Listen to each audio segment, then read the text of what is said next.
नमस्कार दोस्तों, Indian talent academy में आपका स्वागत है। आज हम आपको बता रहे हैं कि जो विवाह है, विवाह करने के क्या फ़ायदे हैं, क्या नुकसान है, इसके बारे में बता रहे हैं। हम पहले बता रहे हैं कि विवाह करने के क्या फ़ायदे हैं। इसमें विवाह करने का ये फ़ायदा है कि आपको जो है भोजन है पका पकाया घर में बैठे बैठाए मिल जाएगा।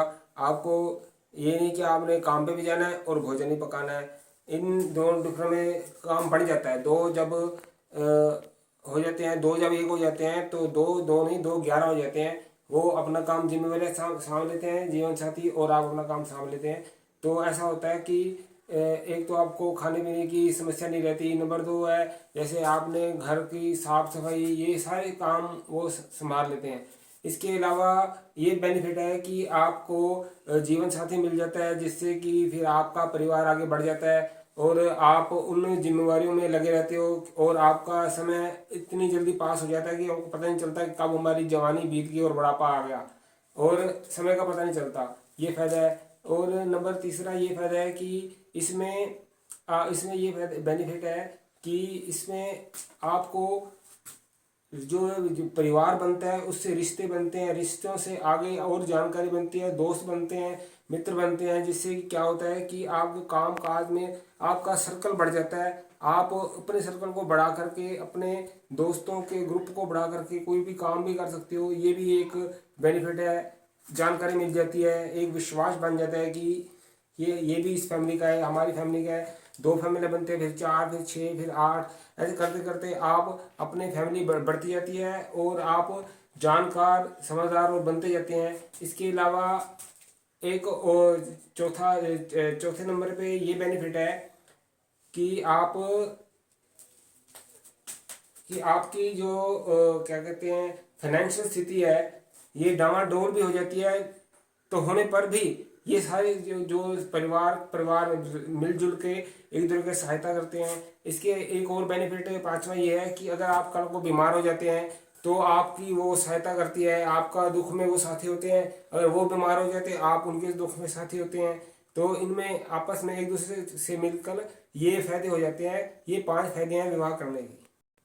इसके अलावा अब हम आपको बताएंगे विवाह करने की क्या नुकसान है। नुकसान ये है कि आपका खर्च बढ़ जाएगा। घर का खर्च बढ़ने से फिर क्या होता है, किराए क्लेश शुरू हो जाते हैं। आपको अगर संयम है खुद पर है तो खर्चे ज़्यादा ना बढ़ाएं। जो साथी हैं एक दूसरे के साथ पूरक होकर चले तो आपका बचाव हो सकता है। नहीं तो खर्चे बढ़ते जाएंगे, जिससे आपका जिम्मेदारी बढ़ जाएगी और आपका झगड़े भी हो सकते हैं। नंबर दो, आप दो पे आपको आपको जो अपने मन पे ना कंट्रोल नहीं रहता।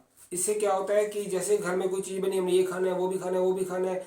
हाँ, जो अकेला होता है जिसे विवाह नहीं किया वो तो चलो संयम कर जाता है कि कुछ है ही नहीं, क्या खाऊंगा, कौन जाए कौन बनाए। लेकिन घर में चीज़ें नई नई बनती रहती है, जिससे कंट्रोल नहीं रहता। इससे भी हमें ये नुकसान होता है। नंबर तीसरे पे ये है कि हम जो है क्या कहते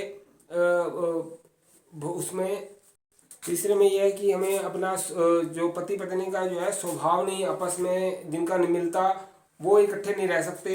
फिर उनके झगड़े होते रहते हैं। कभी उसको कोई चीज़ पसंद नहीं है, कभी किसी पति को पसंद नहीं है ये चीज़, पत्नी को ये चीज़ पसंद नहीं है। और अगर वो पति वो चीज़ करता है जो पत्नी को पसंद नहीं है तो आपस में झगड़ा हो जाता है। अगर पत्नी वो चीज़ करती है जो पति को पसंद है, वो तभी आपस में झगड़ा हो जाता है। ये तभी आपस में ये पहले स्वभाव मिला के देख लेना चाहिए कि हमारे में जो जो स्वभाव है आपस में मिलते हैं तभी शादी करनी चाहिए। इसके अलावा चौथे में ये आ जाता है कि हम भगवान की तरफ नहीं जा पाते, ध्यान नहीं लगा पाते। इसके क्या इसी घर गृहस्थी में फंसे रहते हैं, अपने मन पे कंट्रोल नहीं होता। मन से फिर हम परमात्मा की तरफ नहीं जा पाते।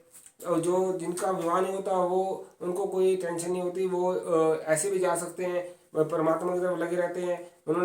उनका एक लक्ष्य बांध लेते हैं कि हमने जो जो लक्ष्य बांध लेते हैं कि हमने परमात्मा की तरफ जाना है, वो वहाँ चले जाते हैं। उनको कोई रोक टोक नहीं होती। लेकिन गृहस्थी को हर चीज़ देखभाल करके चलना पड़ता है। तो ऐसे ही और भी बहुत सारे